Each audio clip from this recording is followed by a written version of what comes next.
Welcome to Yep Yeah Yes with Marissa and Tamika. Today we're going to continue the Me Too conversation with an emphasis on discussing misplaced compliments versus sexual harassment. But before we get into that, hello Marissa. Hello. How are you? Good. How you doing? Life treating you okay? Spring going well? Everything fine with the world? Roses, daisies, walk in the park, beaches, sun, Long Island, love it. Yes. Right. And yourself? Yeah. How's your cough? I don't know. I don't care. It's there, it's not. It's there, it's not. We'll see how it goes. Anyway, so I felt like we had discussed a couple of months ago, like earlier. It might have been our first episode, either first or second episode, where we discussed the Me Too movement. And, obviously that was before the Bill Cosby conviction, and, just a lot of stuff came out since then. Yeah. Harvey Weinstein was arrested, and, now he's being, the grand jury indicted him. And so there's a lot of stuff that has come out. A lot of guys have come under fire, that some of them, like we talked about a couple weeks ago or last week, that right. The Shady Show, like, we're not surprised. Yeah. But I thought it would be a good idea to maybe continue the conversation. And who knows, if we get a lot of good feedback, can make it a series. Oh, I like that. I like that idea. People constantly getting harassed, and nowadays you don't even know who to, like, point your finger at. It's, like, really weird. So really weird times. But I like the way you open the show with misplaced compliment versus and or in addition to sexual harassment. Right. It's crazy. It's crazy. The one thing, I hadn't planned to bring this up, but it made me think about it. You remember, it was like a few months ago, it was Aziz Anzari, where yes. the girl said that, she felt uncomfortable. Yes. So it was like one of the first times where women rallied for him. Because it's like, you can't be calling people out on a bad date. Right, like, right. Sex wasn't good, so you're just like, I didn't feel comfortable. Like, that's not part of the Me Too movement. Yeah, it's not the same thing. No. And you make it bad for others. Yeah. When you do that. And so... Has that ever happened to you where you had to question, is it a misplaced compliment or is it sexual harassment? Without getting too deep into my past, I have had, there's one particular situation that stands out where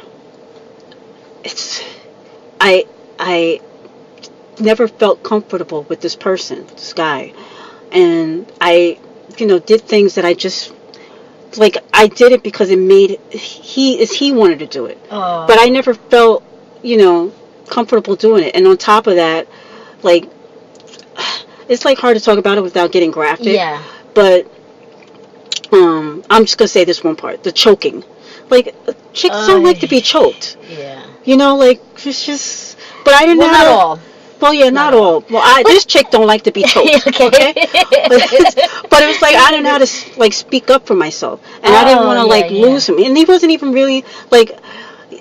One of the problems that I made, and a lot of women I found out later in life make, is that they consider somebody their boyfriend, and he's like not even in the like, same just because you're all sleeping together don't make him, and just because you're exclusive don't mean he's exclusive. And so I'm doing this, different things and stuff because it pleases him. Meanwhile, I'm like, I just don't like this at all. Nothing about it feels right. I have found myself where I feel like this happens to so many women, with the, that misplaced compliment.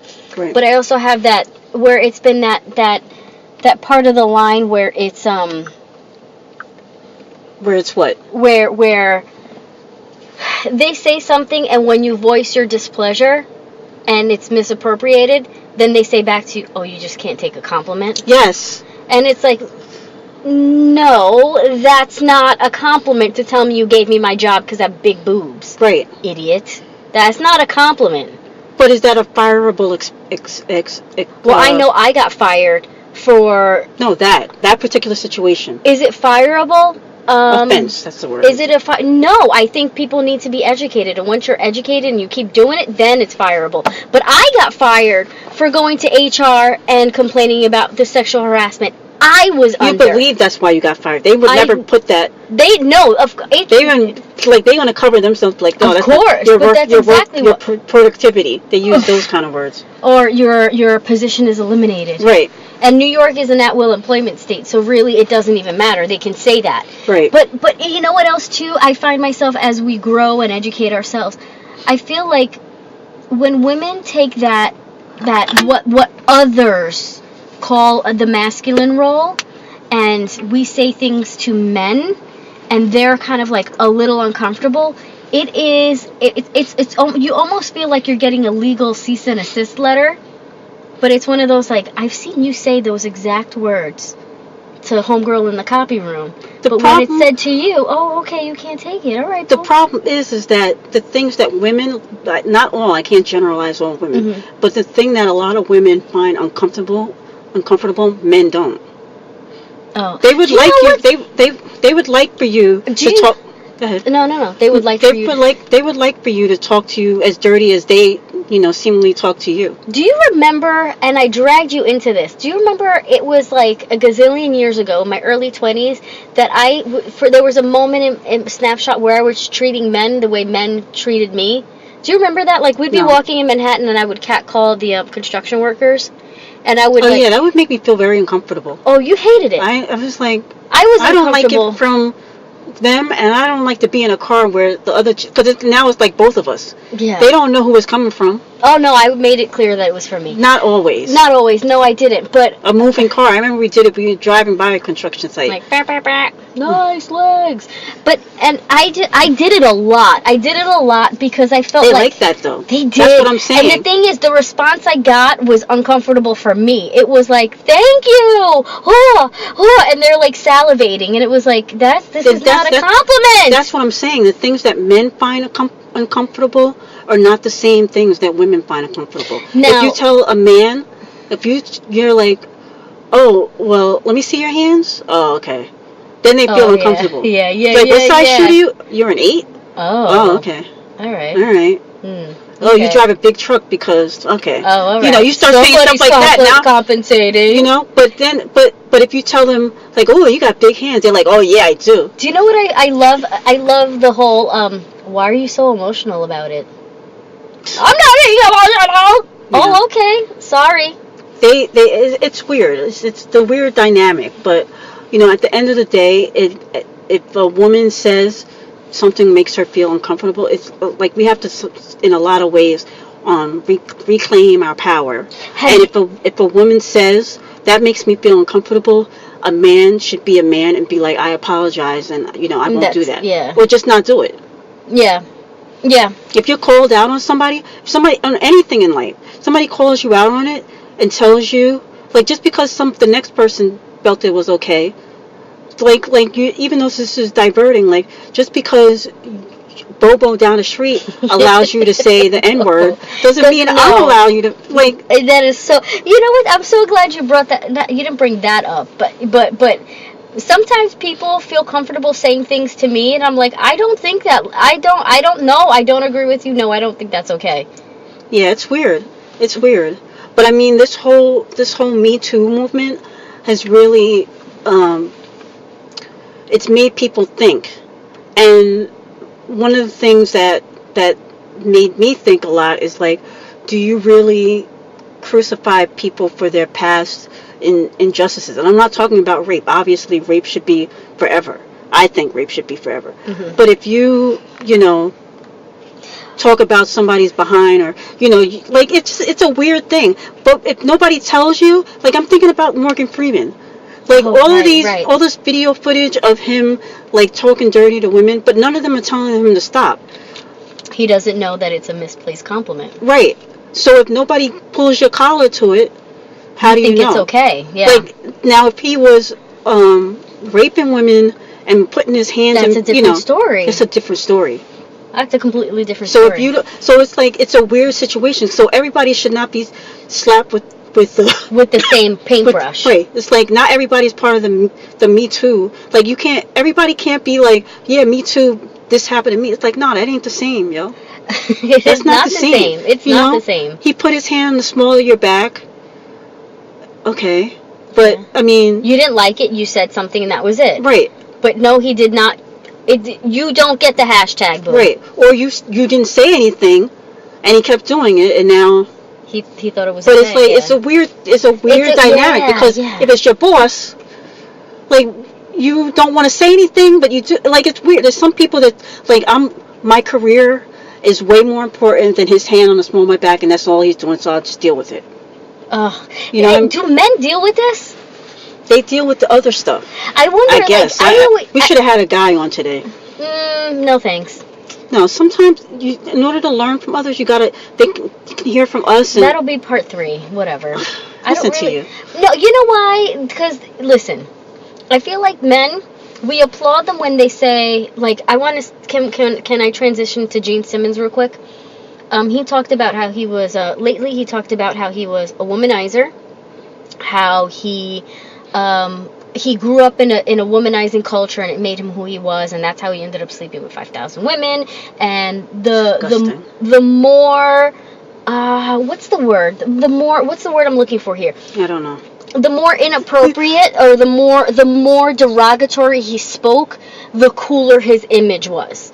So okay, so I'm supposed to applaud him for coming out and saying, I'm better now, I'm learning, you know what? No, you don't get applause. You don't get applause for that. But you also don't get arrested and strapped with, if you know better today and you're not doing that today, right, I don't think you deserve to be ostracized in the same way that somebody that continues to do it. Right. In light of everything that's come out, you're still, acting a fool. Or even in the last few years, or you cause people not to have their job because they were not receptive to your advances. Yeah. Then you should be ostracized. Yeah. But if it's very thin lines all the way around. It's crazy. I mean, I think about, like, they talk about the good old boys club, and not even just like, if like, you hear the things that came out with Trump and Billy Bush when he was, like, grabbing by the pussy. Oh God, yeah. So obviously he's comfortable saying that, and Billy Bush was not his friend. Right. So my thing is, like, if you're comfortable talking that way in a setting with a group of guys, how are you with women? Right. And I'm not just talking about the president per se. Just in men, but that's just using that as an example. Right. There's lots of men that have that quote unquote locker room talk. I've been around guys when they didn't think you were, especially because I wear hearing aids. Like, oh, she can't hear. Yeah. No, I can hear a slightly light thing. Like, I feel like the moment you give a certain group of boys, I'm gonna say, the like if they say something what would be considered, like, sexist or off color, and you just kind of laugh at it because it is what it is. And then they're like, all right, she's cool. Oh, Marissa, you're so cool. Oh, you're one of the boys. Oh, you want to go to a strip club? And I've gotten that. I know. It's crazy. It's like, I know. But it's like, and then they continue their childish talk. And I think it has a lot to do with the fact that I enjoy sports and hip hop. Those are two things, like, and you guys that and I'll drink a Hennessy, and I ain't gonna drink nobody under the table. No, but they're like, oh, Tamika, you're down. Yeah. I mean, I used to drink Jack and Coke. Like, what kind of fuck a Cosmo, give me that Jack and Coke, and now it's like, no, I can't. Fuck a Cosmo. So you are not Miranda. Bradshaw. No, it's Carrie. It's Miranda. I don't know. I was a late bloomer to Sex and the City. I only saw the last season. But I definitely enjoyed like every aspect of life. Like I like sports, but I like soap operas. Yeah. You know what I mean? Yeah. So it's like very, I cry. You're well rounded. And I'm tough. I cry and I'm tough. So it's like one of those things. So there's certain guys that felt like they could say whatever they wanted to say around me, like guy friends. Yeah. And it's it's not really cool, but it's like, the minute I say don't say that, then all of a sudden the attitude changes towards me, and it's like, can't take a joke. Yeah, or they just don't want to fuck with me no more. Yeah, it's like, I don't want to lose your friendship because I don't like how you speak. Right. A certain language. It's just it's a hard line. I think a lot of times women have a big say, a big part in a dynamic. It's easy to tell someone, well, speak up when they got kids and a home, single mother, whoever, they just have a life that they have to afford. Yeah. It's easy to tell them to speak up. I think at the end of the day, it has to come from women that are in power. It has to come from men. Yeah. It has to come from everybody. Yeah. You know? It has to be the tribe. And not perfunctory. Like with the enablers at Miramax with Harvey Weinstein. Yeah. It's like they enabled it. They paid off all these women to hush them. So it's like you were contributing to it. Right. You know what I mean? Yeah. And Miramax was great and everything, but it could have it could still be thriving today if you would have just handled that back then and not empowered somebody. Like, everything, whatever goes up must come down. Eek. It's crazy. I mean, I have to give a huge kudos to my husband. When it comes to my boys, so I have twin boy girls and then a younger boy. Yeah. but they're so young that they don't really, it's not that they are disrespectful, boy or girl. They don't play with their sister with the mindset that she's a girl, let's treat her different. But every once in a while, like, she'll be like, guys, that's a little too rough, stop. And I'll hear my husband say, listen, you don't put your hands on someone, and when they say to stop, you stop. And just to hear their male figure saying something so poignant to them, that I find that to be good kudos on him, because, for me saying it's mom, it's like mom just doesn't want us to put our hands on somebody.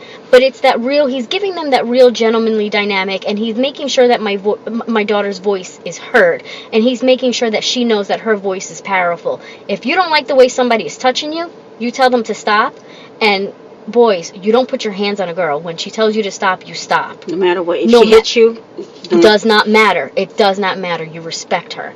And that's kudos to raising, You just have to stay consistent. Yeah, and that as they get old, especially in their teen years. Oh yeah. But he's so consistent in that message, and I've seen him with his nephews and nieces and stuff. He's very consistent in that message where you respect someone's voice, male or female, but remember there's boundaries with females. You don't, no, you cannot punch your sister in the face. But he's consistent. But it has to be, I think it has to be, like, also respect men. Yeah. No, you can't punch your brother in the face. Yeah. Oh no, he says that too. He's very. It's and with her too. Like. Yeah. And then he's. Because she might not. No, meet, but he like, it's good with them, but she might not meet the next guy that he's like his father didn't teach him. Oh yeah. Don't put your hands on women. Yeah. So she got to know. Yeah, no, but he's so good. His message is consistent, and he's very good in speaking to both of them. And I've seen he's a good role model in that. So kudos to him. Well, I guess you should play this part for him, right? Oh, gosh. Let him hear it. He's like, oh, so does that mean in between? All of a sudden, you're feeling like you Me Too, He's Me Too. By your husband. All of a sudden, it's a different conversation for part 3.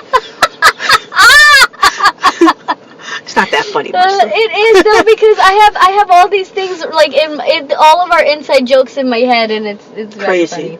One of the things too, that came out too was with the Bill Clinton, with this whole.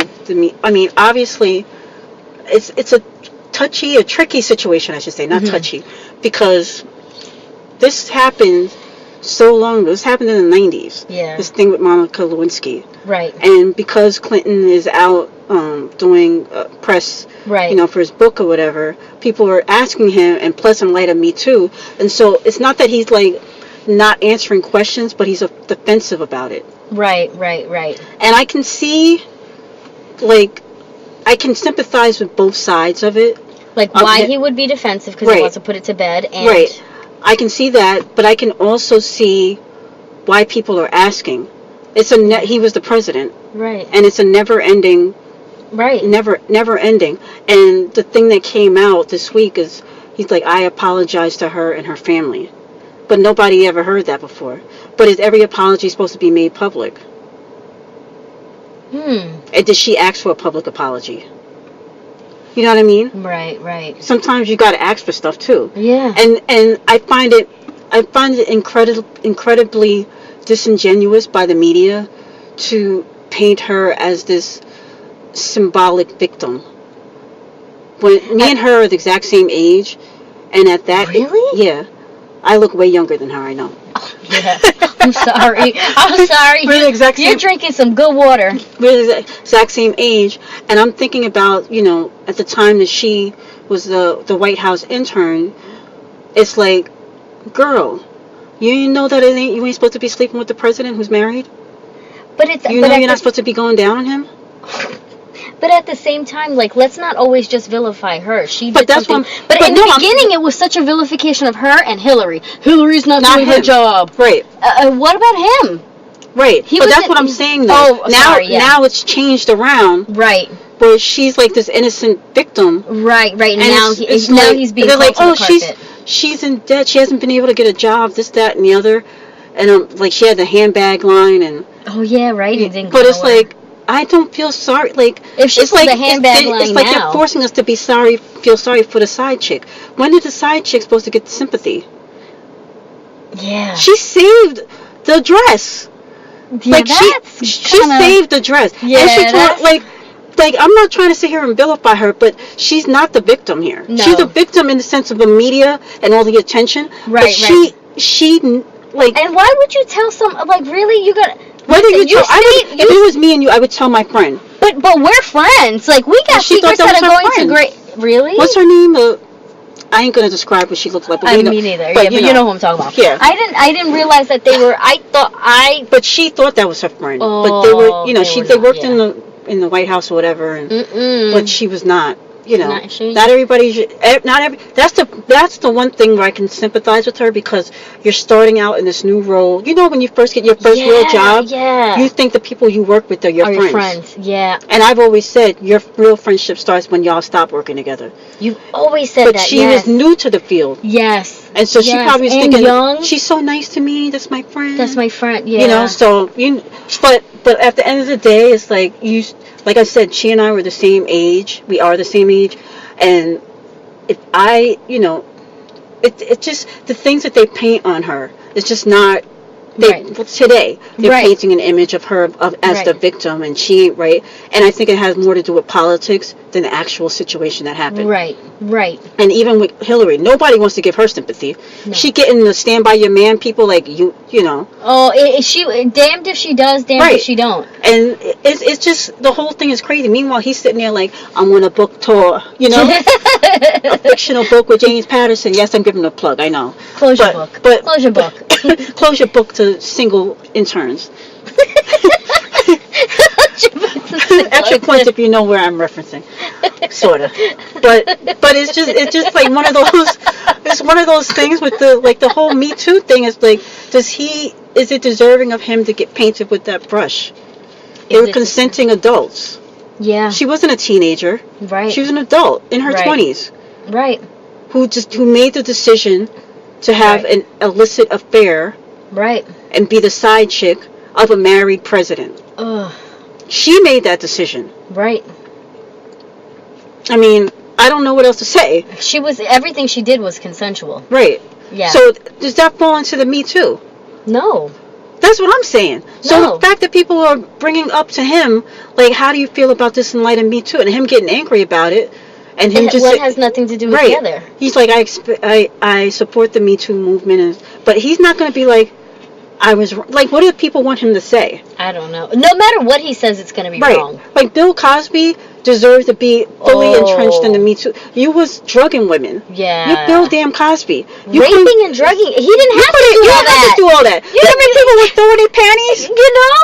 Maybe that just didn't help him. Maybe there was like a sexual fantasy, but he still could have had willing participants. He wanted them unconscious. But he still would have had. Do you know how many were like, listen, can you fall asleep real quick so I could, okay. Or ask him, if this is going to knock you out, are you okay with taking it? Sign this affidavit. Whatever. Just with the NDA. NDA. But it's like crazy. I don't know. There's so many people consensual to listen, everybody is into a lot, like, people are into different things, and I get it. As long as you find a consenting person to do it with you, I'm all about it. we don't have to go this far. You don't have to do all that. You can find, there's a niche. You can Google it. Google it, son. Google it, son. I'm sure you type in the words, I want a girl that's knocked out, willing to take Quaaludes, and I sleep with her while she's asleep. There's a group. There's a group for you. Sign it up. Sign me up. There's a meetup group for you. I mean, look, there are people that can't afford sperm donors and in vitro and stuff, and they meeting up and having sex. Yeah. You know what I'm saying? So damn.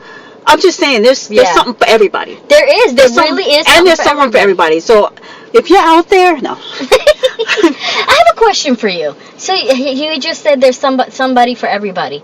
So I know we talk about this dang it family all the time. Oh my God, why?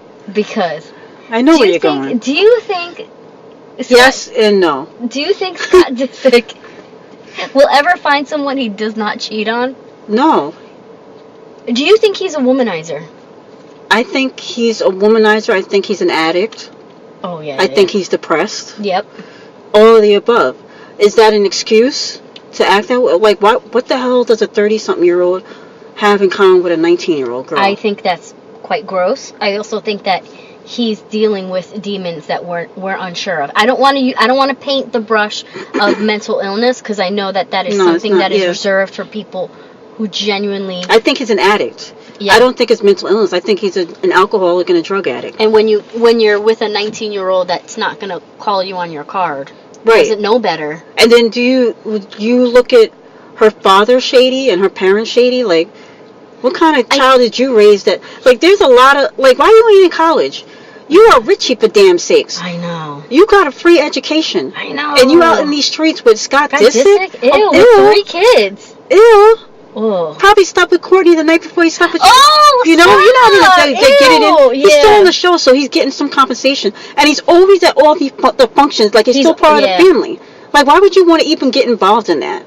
And now they're back together. They broke up for a day because he brought a date to Kanye's ranch in Wyoming. This is so fucking ridiculous that we're even talking about this. But he comes back and she moved all this stuff out, and now they get. Why are they living together? Ridiculous. You're Richie. Act Richie. Oh my God! It's just, but that doesn't fall into Me Too, or does it? Absolutely not. But what? But does Kendall and Tiger fall into Me Too? Kendall and Tiger. I mean, Kylie and Tiger. Oh, Tiger. She was underage. Right. That was not. Is that Me Too? Even if your parents consent? Listen, I can't. I got a little girl. I can't. Yeah, but I can't take allow, yourself out of it. But I'm coming from the.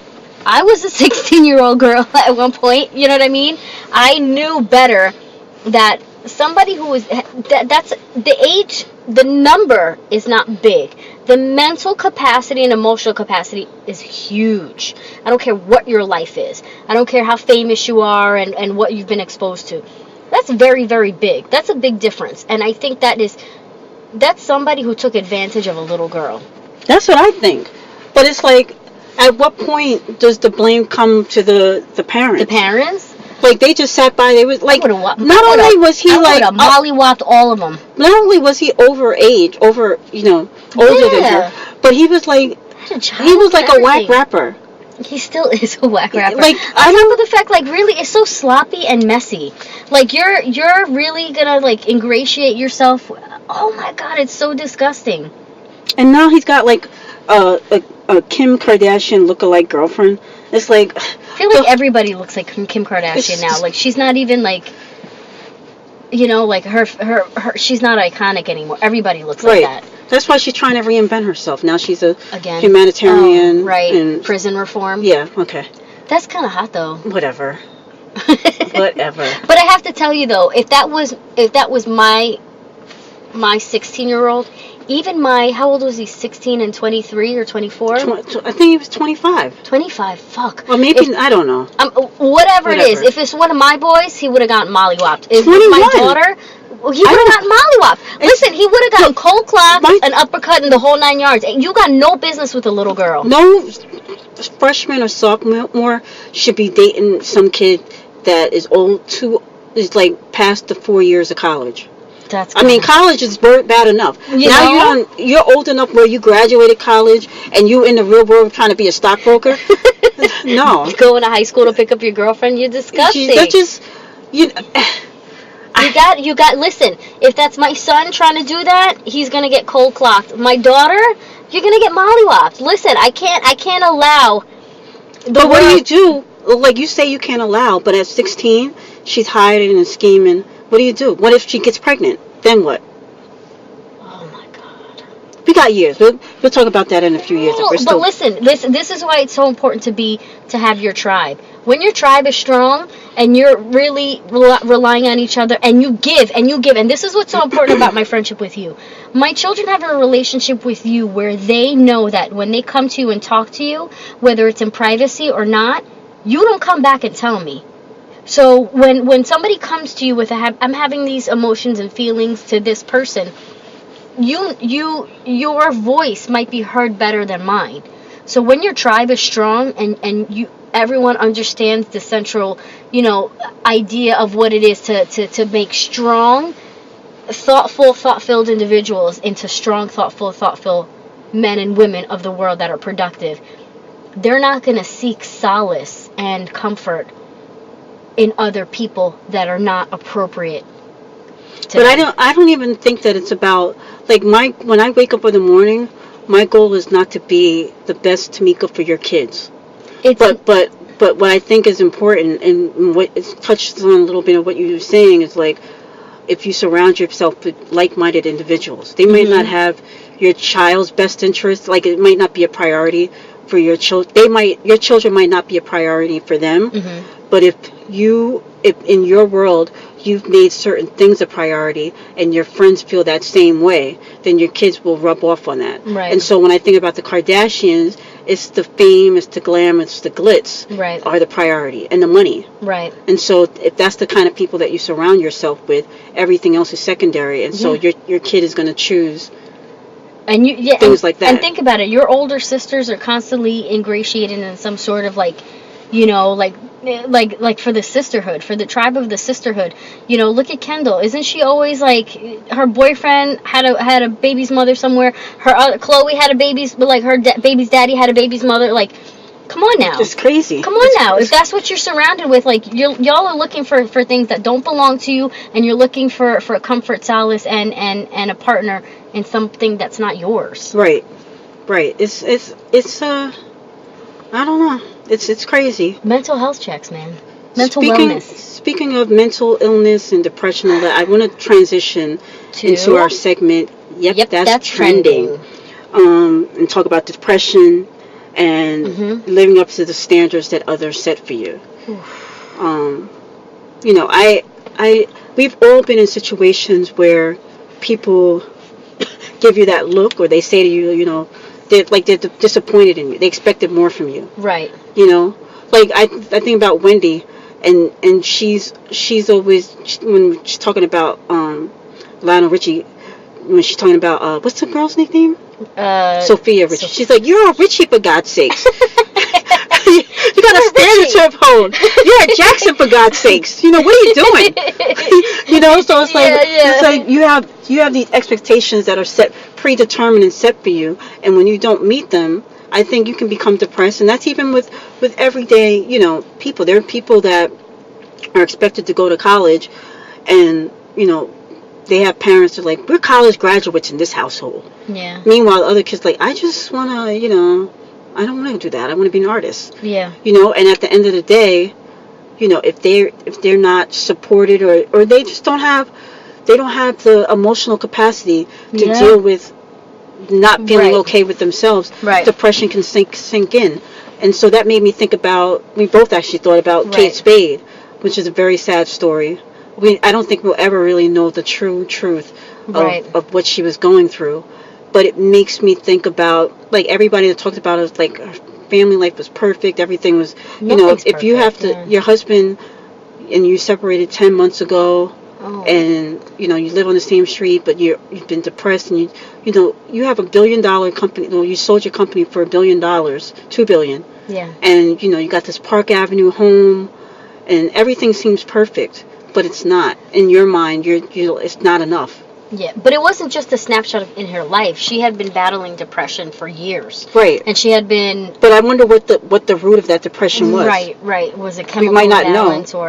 Or is it just not feeling good enough? Some people just can never measure up. Yeah. They feel like they can never measure up. Yeah. Or there's just things that, I've had my issues where I've gone to therapy and try to get over certain situations in my life. And sometimes it has worked, and other times it has not. Yeah. I've never had to go rely on the pill, even though my doctor was like, you should get a pill. And then I was like, you know what? You still want my monthly check? Don't you ever ask me. I'm paying you to talk me through this, not sedate me. Yeah. She was like, okay, I'm just asking. I'm like, I'm just saying. I give you a copay every week to listen to me, not to subscribe. No, shut up and listen. Prescribe medication. Now listen. So my mama, back when I was 3, everything always goes back to her parents. My daddy wasn't there for me, and she's meanwhile, you need some Xanax or something, But and you know what? The people that rely on a pill every 2 seconds, like there's something in that too. Like I have somebody in my life that has a hard time. According to them, hard time dealing with change. Okay. And, I just need to be on Zoloft for a little bit. But nothing changed. Right. But listen, some people need medication to get through. I get it, and I'm not taking away from that. Yeah, I can't judge that. But at the same time, I can't paint you with a brush of your mental health when it's, I don't know. It's crazy because I told you about this the other day, and it's been sitting with me. I have a relative who told another relative that if I died, that relative would not go to my funeral. Mind you, this relative is like 20-something years older than me. 30. More than that. Yeah, close to 30 years older than me. Maybe, no, 20-something years older. It doesn't matter. Whatever, it doesn't matter. They could be my grandma, okay? Or grandpa. In some places. But oh no. But it's like now, that to me is like that crosses the line. Yeah. And it's one of those things where you're like, you can blame it on mental illness and pills and all this other stuff, but like I always say, we always discuss, it's like you can't. Everything can't be blamed on one thing. Mm-hmm. You know better. Yeah. You don't say stuff like that. Yeah. So, I mean, mental illness is real. Depression is real. Yeah. I think, they can be worked through and, seek help. And, there are people that need medication. And I'm okay with that. Mm-hmm. But I don't think everybody should get medication. Some people just need to talk to someone. Yeah, I agree. Some people just need a conversation. Yeah. I'm one of those people, just need a conversation. I just need to be able to let my thoughts out and work through my emotions and not keep things bottled in. Right. And that works for me, or worked for me in the past. I'm no longer going to therapy, but I'll be back. I'll be back when I get some better health care. Right now it's too much copay. It's way too much for me going up in there. So I use it at the casino. but it's like I don't know. Depression is crazy, and when I heard the Kate Spade story, I was like, damn, yo, so sad. It's so sad. I feel for her 13-year-old daughter. Yeah, because definitely. It's like, her husband too. Oh yeah, her husband too. Yeah. I mean, does he go through his days and like, damn, I should have never left? What if I was there? Yeah. Oh, I didn't think the guilt. about that. Yeah. Because he said, I still love her, and we had no plans of divorce. We were just working through our issues after 30 years of being together. And it's hard when somebody's depressed, when somebody's just sad, and you don't have those chemicals. So it's so hard those to be. Tools. It's hard to be around somebody like that. Yeah. Because you feel a level of inadequacy. Like nothing I do, nothing I say, nothing in our life, you're not happy. Right. It's tough. This is tough all the way around. And mental illness and mental health and, wellness checks for each other are so important. And I think it's important to ask the people in your life how you doing. Not like how's it going, but how are you? Yeah. How you feeling? Yeah. Like you good? Like real talk, not like perfunctory. You know what? I did a wellness check for someone in my life the other day, and they took that as in a negative. They took it like I was fishing for gossip, to gossip with someone else. And it was just one of those things where it's like, well, when you said you was okay, you're clearly not okay. Right. Like, you're clearly not okay. And listen, I called to listen. The problem with that, though, is like if you've never done it before. I have. No, I have. I have. Okay. But I think this person is in such a state where they just can't, I don't know. But that's the one thing I gotta say I do to your kids all the time. I make them look me in the eye like, what's going on? Yeah. You pull from them. Yeah, you pull conversations I always get down on my knees, Yeah. like or bend down as much as I can, and try to make them look me in, like, force them to look at me, and they feel like they start fidgeting, and but they say what they gotta say, because it's better to say what they gotta say so they don't have to be forced. Right. Just get it out of the way. You know? I appreciate when somebody genuinely wants to know. So, you all right with that? No. All right. It's not a lecture.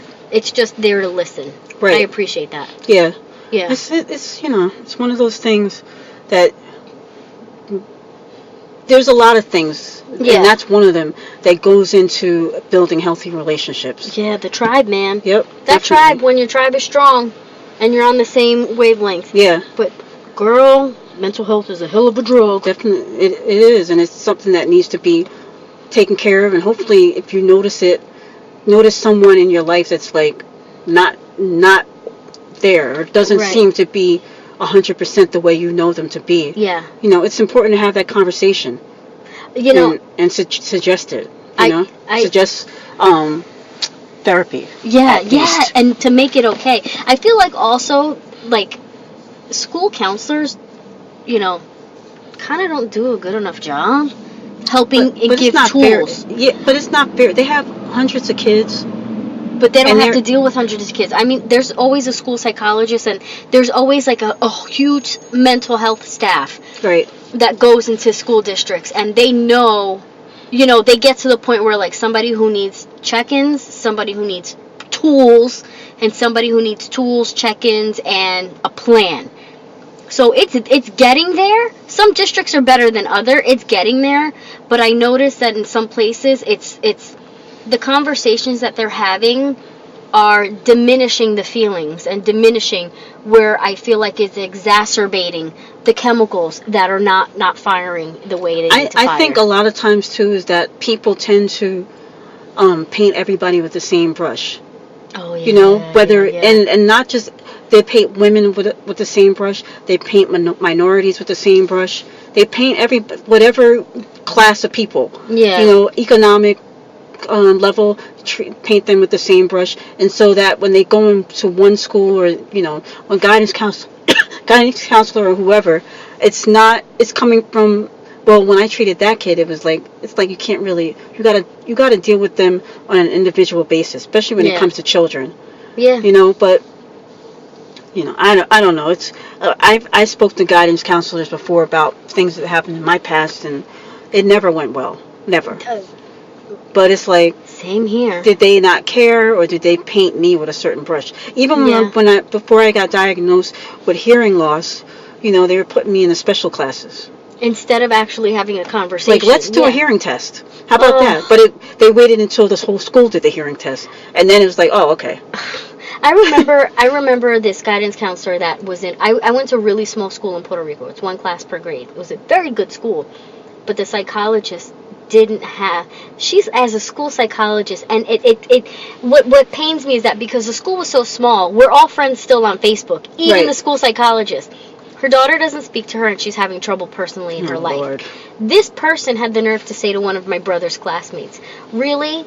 She painted us in a certain light because my mom was divorced and that's what I'm saying. Yeah, and she was like, "You really shouldn't be hanging out with him because he's not going to go anywhere in life." And it's like, crazy. The you person have a she spoke preconceived with, idea about people. And what's crazy is, like, I would not say that about my brother. Right. I think he's not only personally but professionally successful, and the person she spoke to is not. Right. So and had all the tools and access to so many things to be successful, and it just wasn't there. But she used the wrong paintbrush. Right. And that's what I'm saying. It's like, Yeah. you can't do that to people, to kids Yep. especially. Yeah. There's so many things going on. Kids at home going through things. You know, it's a lot. And even if they're in the same household, they can be going through different emotions. Like, you just never know. So I think all children should be dealt with on an individual level, individual basis, and Agreed. take it from there. But at the end of the day, when it comes to, like, what we started with the trending section with depression, sometimes you have to look at the people in your life. Yeah. And you notice sometimes it'd be subtle changes, you know, and Yeah. it's like, okay, why, you're always tired. Yeah. You get enough sleep, like, what's going on? Yep. You know what I mean? By the way, I've been tired a lot, but I'm okay. I'm okay. Just work a lot. Just work a lot. But anyway, it was a pretty good show. All right. Well, homie, I love you. Love you too. And you're enough. You're enough. And make sure to check us out on Yep. Yeah, Twitter. yeah. Yep, yeah, yes. 18. At Yep, yes. No, and on Sorry. Twitter Sorry. at Yep, yeah, yes. On Instagram at Yep, yeah, yes 18. Anyway, At me, boo. at me, boo. Later. Later.